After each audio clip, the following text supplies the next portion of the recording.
నేను మీ Srikanth. Travellers palm లేదా రావెనాలా మడగాస్కారెన్సిస్. శాస్త్రీయ వివరాలు. శాస్త్రీయ నామం రావెనాలా మడగాస్కారెన్సిస్. పేరు ట్రావెలర్స్ పామ్. కుటుంబం స్ట్రెలిట్సాయసిఐ. మూల ప్రదేశం మడగాస్కర్ దీవులు. లక్షణాలు. 1. ఆకులు. ఆకులు అరటి ఆకులను పోలి ఉంటాయి. పెద్దగా మరియు ఫ్యాన్ షేప్ ఆకృతిలో ఉంటాయి. ఇవి ఒకే స్థాయిలో పక్కపక్కన గుండా ఉండేలా ఎదుగుతాయి. 2. ఎత్తు. సగటున 20 నుంచి 30 అడుగుల వరకు పెరుగుతుంది. 3. పెరుగుదల. ఇది వేగంగా పెరిగే మొక్క కాదు, కానీ పొడవుగా మరియు పందిరిలా కనిపిస్తుంది. 4. నీటి నిల్వ.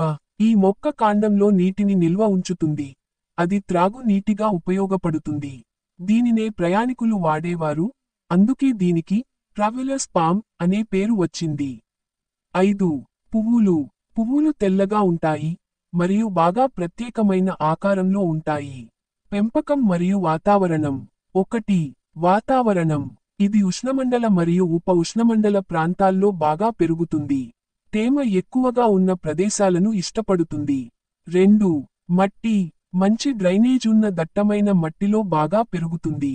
3. కాంతి. పూర్ణ సూర్యకాంతిలో ఫుల్ సన్లైట్ లేదా తేలికపాటి నీడలో పెరుగుతుంది. ఉపయోగాలు. 1. అలంకరణ. గార్డెన్లలో మరియు పార్కుల్లో అలంకార మొక్కగా ఉపయోగిస్తారు. 2. పర్యావరణ ప్రయోజనాలు. ఇది ఆక్సిజన్ విడుదల చేస్తుంది, అలాగే పర్యావరణానికి అందాన్ని ఇస్తుంది. 3. ప్రయాణికులకు సహాయం. మొక్కలో నిల్వ ఉండే నీరు ప్రాణాధారంగా పనిచేస్తుంది. గమనిక. ట్రావెలర్స్ పామ్ నిజమైన పామ్ చెట్టు కాదు, కానీ దీని ఆకారాన్ని బట్టి పామ్ అని పిలుస్తారు. Thank you for watching. Please subscribe.